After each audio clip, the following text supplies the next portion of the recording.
everyone, welcome to this video. Today I'll be playing Check Your Six.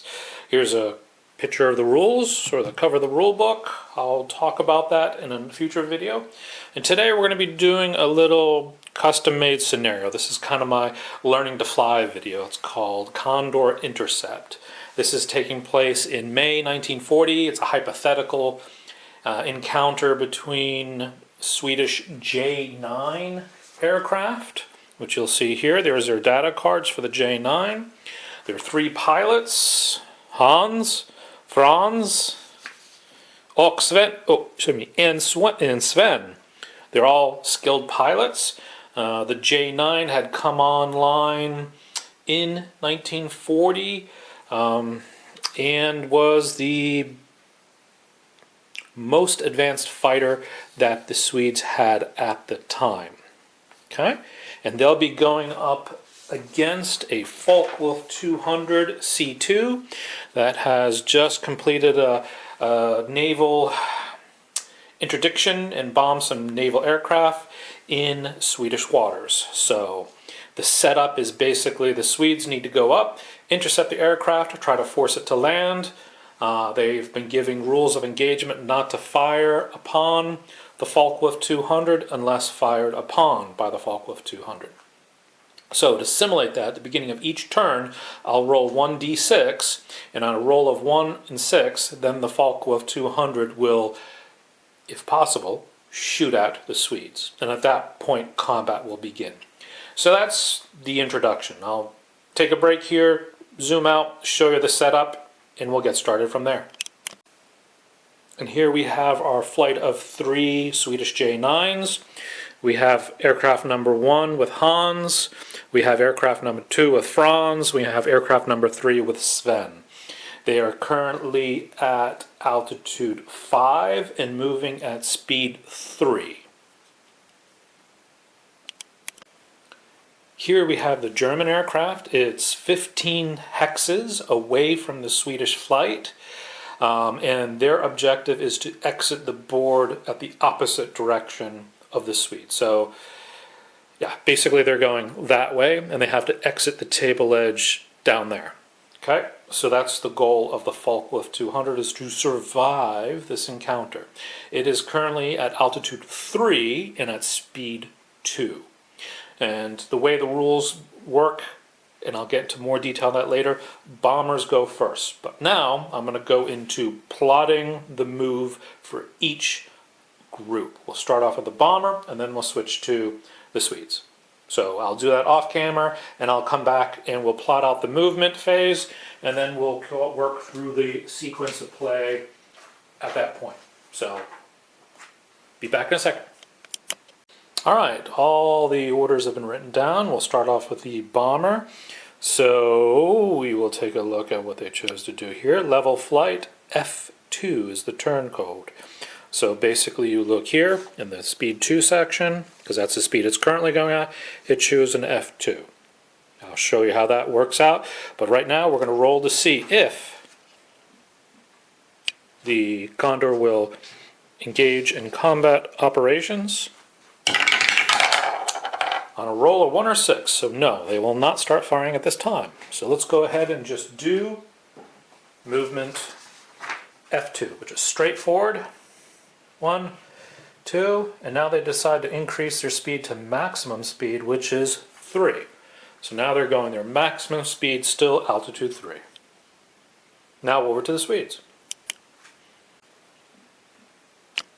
Alright, now it's the Swedish players' turns, and Hans, Franz, and Sven are working as a group. So they're flying together. So they fire, they don't have to, they're plotting individual moves, but it's basically the same move for their leader. So we'll start off with plane number 1. They have chose as a group, they will be flying an F3. So here's their sheet. They've chose level flight F3. So that means they're just moving forward 3 hexes. So they'll go forward 1, 2, 3. And since they're moving as a group, we don't have to individually do each aircraft. They just move together. and they're going to increase their speed to their maximum, which is 4.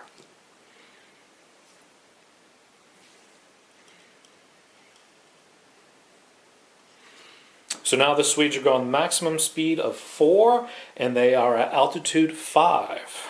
So that is the end of turn 1, since the Swedes cannot fire unless fired upon, and currently there is no firing. So turn 2. Alright, so beginning of turn 2, I've written down all the orders, and for the bomber, which goes first, because bombers always go first in these rules, they are going to do an F3 move, which is just forward at 3. We'll move forward 3 hexes. And they are at their max speed, so they cannot increase speed. But let's go ahead and roll to see if they will initiate combat. If they can, let's try. And it is a 6. So they've been given the command to open fire on the Swedes whenever they want. So now we'll probably have some combat very shortly. So let's do the move.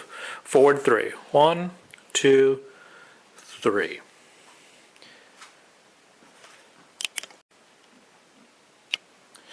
So continuing with the bomber's move, you can now see they're getting within pretty close range of each other. We will do the Swedish move, and then we'll talk about combat. So the Swedes have done an F4 move for the group. So that's just forward 4 spaces. They're going their max speed. So we just move them forward. 1, 2, 3, 4. Okay. Same with the rest, because they're traveling together as a group. And that is the end of movement, and I need to check to see if we are going to have any shooting here very shortly. So I'll just adjust the camera here.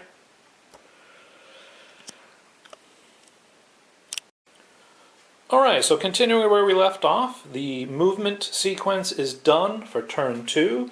The Condor has been given the okay to start firing on the Swedes, if it's possible. Now, there's no opportunity for them to fire right now because of the altitude difference. The bombers at altitude 3 and the fighters are at altitude 5, and that's 2 difference. You can shoot up 1 and down 1 depending on the arc of fire of your weapon system you have. So if you are in a turret on the bottom of a bomber, you can usually shoot at the same altitude and down, but not up. Same with if you have a top turret. Like there's a top turret here. It can shoot up or at the same level, but not below.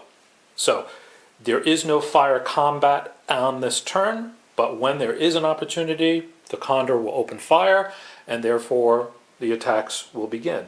But the Swedes do not know that they're going to receive fire yet, so there's no combat this round. So we'll move on to turn 3. Okay, we're back for turn 3. So we'll start off with the bomber, which is doing an F3, so it's continuing on its course, which puts it in the same hex as that, but different altitudes, so we're good. So we'll just note that that's where the bomber should be. We'll just put a little dice back here to show that's where the bomber ends up. So now we'll go ahead and do the Swedish turn. At this point, they're going to break up as a group and perform these actions individually from here forward because they're going to do some special moves. So Hans, which is number 1, is going to do a power split S, which is moving forward 1 and basically going back this direction, and they're going to drop to speed 3, and he drops down 2 altitude levels. So he is now at the same altitude as the German bomber. Okay, so same for Franz. He's going to go forward 1, perform a U-turn basically, drop down speed to 3, and also they are now at altitude 3. Okay, we know the bomber's there. And next up is Franz, who's going to move forward. Again, spin completely around 180 degrees.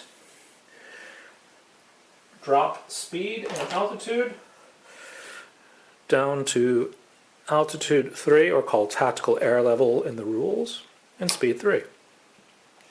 And now I'll place the bomber where it should be, and that is here. We'll just place Hans a little.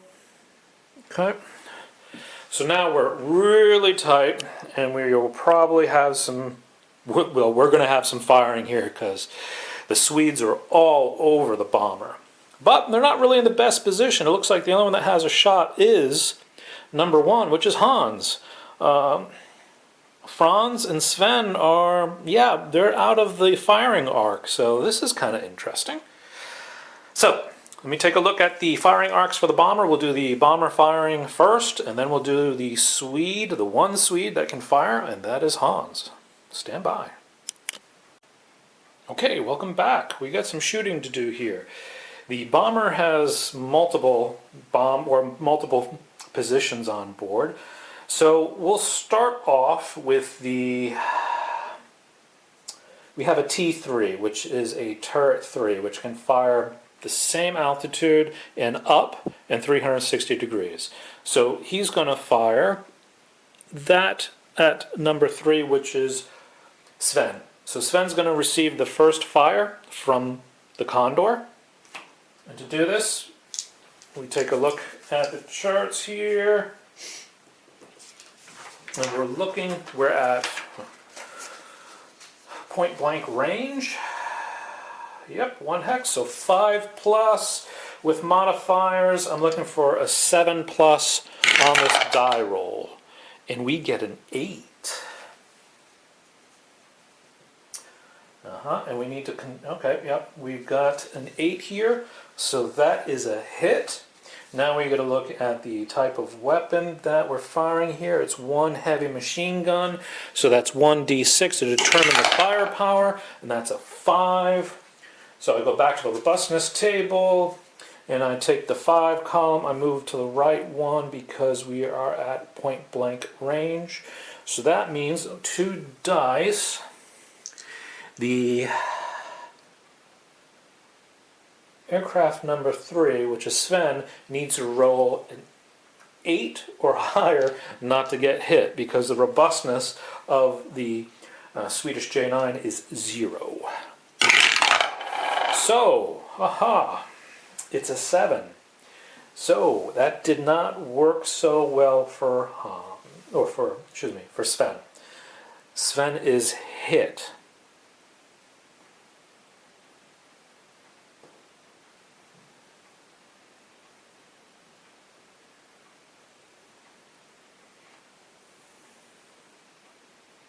Alright, so he takes a hit. And we'll mark the aircraft with a little damaged marker.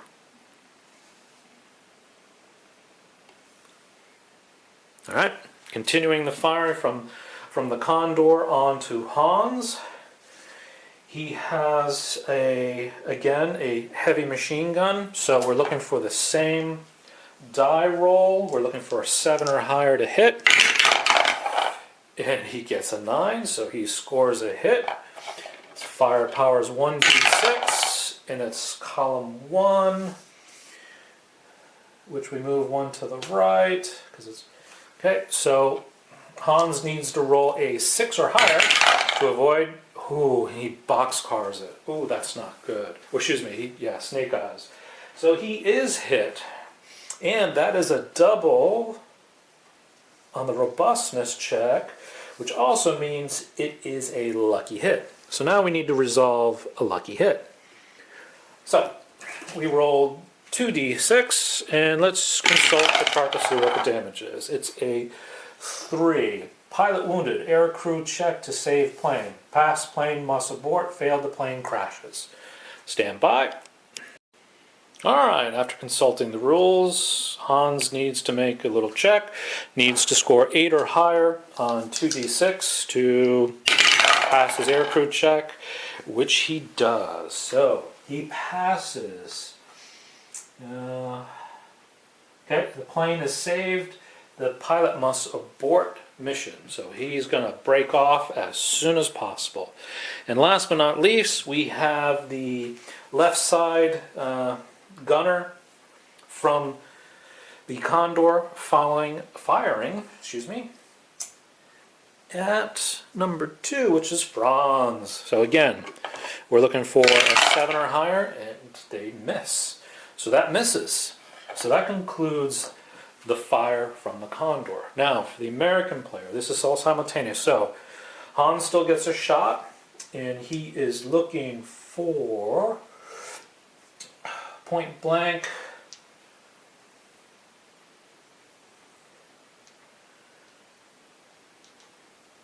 He's looking a 3 or higher to hit, and he gets it. So now we need to determine firepower. He's got 2 heavy machine guns and 2 light machine guns. So we're going to roll 2d6 for the heavy machine guns and 2d4 for the light machine guns. All right. We'll roll this all together. And we've got 3, 4, 5, 6, 7, 8, 9, 10, 11. Puts us on 11 to 15 column, which shifts to the 16 to 20.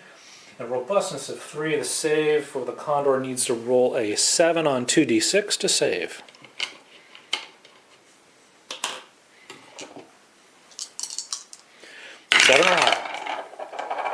And they fail, and they get boxcar, or they get double 2s, which is a lucky hit.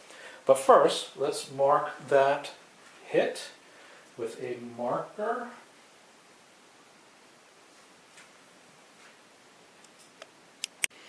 Okay, so we're back. I've marked the damage to the aircraft. Now we need to roll on the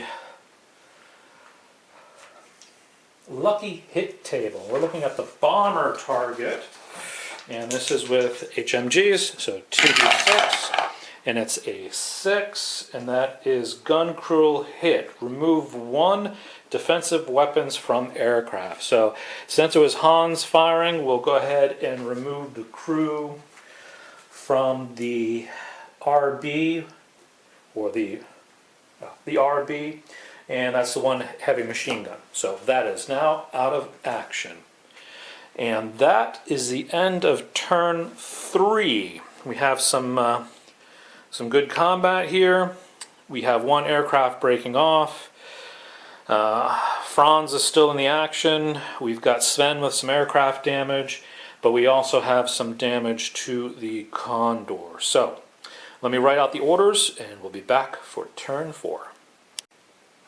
All right, we're back to the start of turn 4. Start with the bomber first. It's doing an F3-1R. So F3-1R is 2 forward, 1, 2, and 1 slip to the right. So that's where the bomber ends up. Now, we're going on to Hans. Hans has to break off. So he is going to drop 1 altitude to start off with. So we'll go over here. Change out his altitude marker.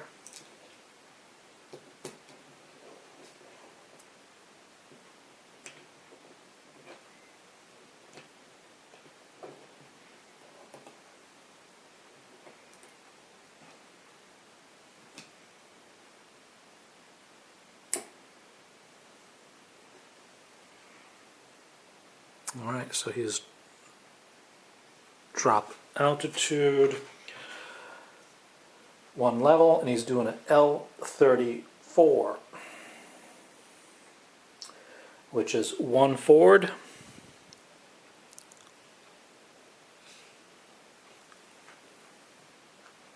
turn to the left, and 2 forward. So he's just trying to get out of dodge. And he's going to increase his speed to 4 to get out of there. So that concludes Hans' move. Franz is going to do an F3, which is again straightforward 3. So 1, 2, 3, which puts him out of position, which is not good. But he's going to drop his speed down to 2. All right. And last but not least, we have Sven. He's going to do F3, which is going to put him into a problem. He moves into the same hex. He's going to drop his speed to 2 if he survives this. And now we have to check for collision. Alright, we're back to try to resolve the collision between the Condor and Sven. So pilots have to pass aptitude test, basically. So 8 or higher, Hans succeeds. So let's roll Hans's first. And he passes. And now we have to roll for the Condor. And the Condor fails. But since Sven has passed, he can either purposely collide or not collide, which he's not going to collide. He's just going to stay in the same hex, which is, again, point blank range, so fire will happen. And they are in the same hex for this situation. All right, so let's go ahead and take a little short pause, and I'll come back and take care of combat. All right, so now we're back for combat. We'll take care of the firing coming from the Condor. The T3 turret, which is a heavy machine gun, is going to fire on Sven. So again, we're looking for a 7. So we'll drop these in, and that's a miss. Now, we got a combat here where we have Franz, who's going to take a shot from a light machine gun from the left side. We're at range 2 now, so that's close. So that's 8 or higher on the dice, and they get it. So that is a hit. All right, so let's roll the firepower, and that is a light machine gun, and that's 1. So that's 1. Moved over to 2. Okay, robustness. We need to do the robustness check. 6 or higher to pass. And they fail, so that is a hit. Wow, this Condor is really good. That is 1 hit on our good friend Franz. All right, so now we'll resolve the fire from Sven, who's point blank range, firing with 2 heavy machine guns and 2 light machine guns, and yeah, they should hit. So we are at point blank range, which is 5, so 3 or higher, and it's on target. Gets it, so he hits. He's going to roll for firepower, so we drop in 2 heavy machine guns and 2 light machine guns, and we get 11 firepower. All right, cross-reference that, shift to the right, robustness is 3. The Condor needs to roll 7 or higher to not take a hit. And they get a 7, so they avoid that hit. Or basically, the aircraft is hit, but the damage is just hitting parts of the aircraft that aren't critical. So, airframe, somewhere like that. And that is the end of that combat phase. So that's the end of turn 4. Hans is definitely tailing the bomber, which if you had another person, that person who's controlling the bomber would have to say, I'm moving forward and to the right, or I'm going to the left. But since it's me by myself, I'm going to just ignore that. So let's go ahead and write orders for turn 5. All right, welcome back. We'll start off with the bomber, and it's doing an F3, so it's just moving forward 3. 1, 2, 3. And we'll just move that aircraft, number 3, Sven, into the correct position. So we'll start off with number 1, Hans. Hans is doing an F4, so he's moving straight forward, 4 spaces, and is basically going to go off the board. So 1, 2, 3, 4, and it is heading home. We'll make a roll later to determine if he survives or not. So we'll just set him off to the side there, see if he makes it back to the airfield or if he crashes en route. So now we'll go to Franz. Franz has decided to do an R23. An R23 is 1 forward, turn to the right, and move forward 1. So he should be able to get off a shot. And now we have Sven. Sven is doing an F2, so just moving forward 2 spots. So right in close. Again, this is a pretty good furball. So we'll set up for air-to-air combat, and we'll see what happens. All right, welcome back to the combat phase. for turn 5. We'll start off with the bomber, and it has, let's see, this is, well, we know we have the T3, which will fire at Sven. So I'll bring the dice tray in. We're looking for, it is 1 hex away, so that's point blank. Looking for 7 to hit. And they get 7, so that is a hit. And that is a 1d6 firepower, which puts it at 3, which moves it over 1 table. So this is the robustness check. Sven needs to roll an 8 or higher to survive this. And he fails, so he is shot down. Second hit, he's done. His plane breaks up, and yeah. We'll also do a roll to see if he bails out or not. Actually, we'll do that right now. We'll roll if he passes his ability, so he's a +1 pilot, or a skilled pilot. So he's 8 or better. Actually, yep, so he rolled a 9, so you add that +1, so he has successfully bailed out of his aircraft and parachuting down to the ground. So that is Sven. Shot down and parachuted.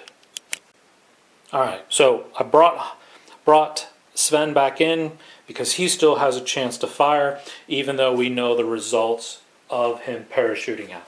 But first, we'll go on and look at if there's any additional fire from the bomber, which I do believe they have. Yes, they do. The basically left side door gunner, or not door gunner, but side gunner, can fire, and they're again looking for, they're two hexes away. 4 or higher. And that is a 5. Sorry, it should be 8 or higher. So that's a miss from the gunner. Alright, so that's all the fire from the Condor. We'll switch to taking Sven's shots now. Again, he's going to roll 2d6 point blank range, so 3 or higher on that die roll. And he gets it, so he's on target. Again, he's firing 2 HMGs and 2 LMGs. So we'll roll these together and see what we get. So we get 7 because we have to ignore the 4.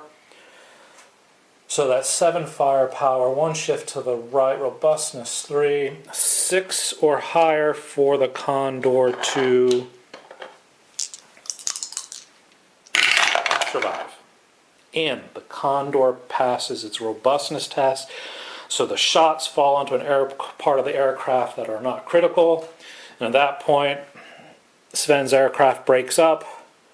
He's able to parachute out and get picked up by Allied forces. Well, Swedes, basically, because it's over Sweden.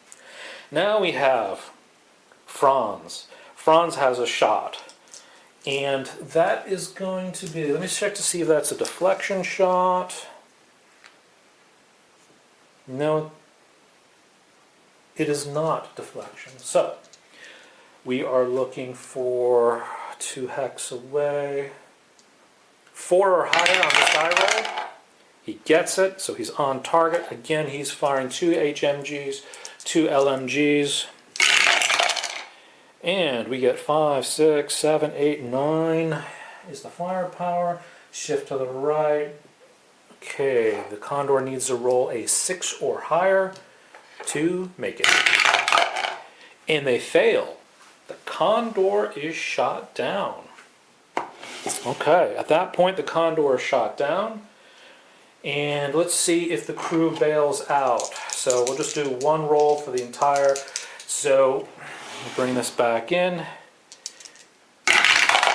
They rolled a 4, which will be a 5. So no, they don't bail out. They're pinned to the bulkhead because of the G-forces as the plane breaks up. And all the crew is lost. So, Condor down. We have to resolve to see if any of these pilots who are damaged make it back to base or not. we have Hans and Franz need to check. So stand by. Okay, we're back. We have Hans up here and Franz. They need to roll. So 1, 2, 3, they make it back with no problems. 4, 5, 6, their aircraft fails en route back. And then we'll do a bailout check if they need it. So for Hans, we'll roll this in here so you can see the roll. 1d6, and it fails. His aircraft does not make it back to base. Now Franz, his aircraft also fails. It does not make it back to base. So both aircraft, actually all the Swedish aircraft, are lost. We'll see Hans, he has to roll 8 or higher. Nope, Hans has died. He was not able to bail out, or his chute did not open. And we got Franz here. Franz roll, and he also fails to get out of his aircraft in time. So, a pretty bloody battle here. All the Swedish aircraft have been destroyed. 2 Swedish aircraft. Hans and Franz are dead. Sven is the only one that makes it back to base alive, but without an aircraft.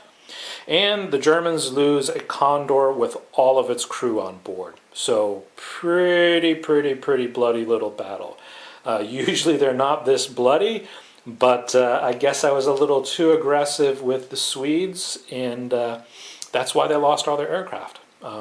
Quite interesting. So we'll talk a little bit more later, but this is just a quick game. This is a scenario I designed for a learning scenario for new players, just to get them into the field, how to maneuver with fighter aircraft against a bomber aircraft, just so they can understand the mechanisms and how things work before we introduce fighter-on-fighter combat. Because with 2 players, this becomes 3-dimensional chess, because you don't know what your other player's doing, and you have 3 dimensions to work in. So, highly enjoyable. We'll be back in a few minutes.